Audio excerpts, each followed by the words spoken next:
আসসালামু আলাইকুম। আজকের রেসিপি হলো প্যানকেক।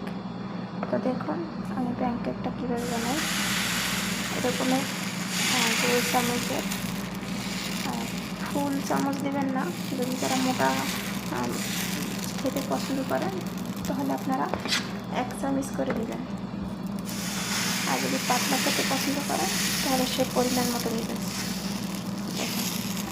এটার রেসিপিটা আপনারা তৈরি করবেন 2 গ্লাস আটা, 1 গ্লাস গুঁড়ো দুধ, বড় গ্লাসের 1 গ্লাস গুঁড়ো দুধ, আপনার 1 কাপ চিনি, 2টো ডিম, আপনার ভ্যানিলা, বেকিং পাউডার, আর হলো কি আপনার লবণ স্বাদ মতো, বড় 4 চামচের 2 চামচ সয়াবিন তেল। এটা দিয়ে আপনারা সুন্দর করে আপনারা ব্লেন্ডার করে নেবেন, ব্লেন্ডার করবেন। তারপর আপনারা সুন্দর মতো এরকম একটা বাটিতে রেখে ঢাকনা দিয়ে সুন্দর মতো আটকাইয়া নর্মালে রেখে দেবেন। যদি কেউ ঝটপট যখন তখন খেতে চান তাহলে আধা ঘন্টা পর আপনারা এটাকে মিশ্রণ করে আধা ঘন্টা পর ভেজে নেবেন। তাহলে জিনিসটা খুব ভালো হবে, খেতেও মজা হবে, খুব নরম তুলতুলে হবে। আপনারা দেখতে থাকুন, আমি রেসিপিটা পুরো শেষ করে আমি আপনাদেরকে দেখাচ্ছি।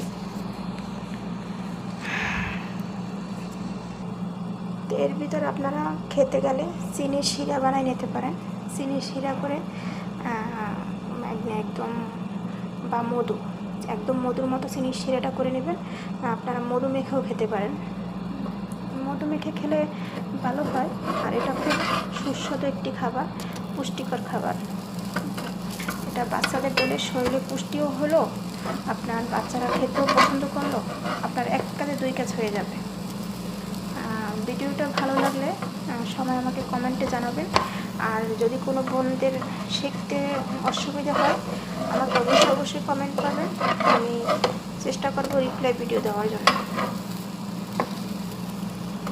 এখন ঠিক এভাবে এটা আপনারা বাড়িতে যে কোনো, আপনার মাটির চুলায়, আপনার যে কোনো তাওয়া, লোহার তাওয়া, সিলভারের তাওয়া, কিংবা মাটির পাত্রতেও হয়, তবে এরকম মেশিন হইলে ভালো হয়, এটা একটু তাড়াতাড়ি হয়।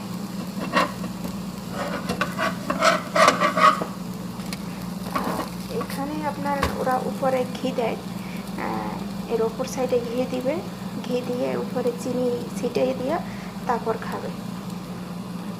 আর এটা সম্পূর্ণ আপনার শরীরের জন্য উপকার, স্বাস্থ্যের জন্য উপকার।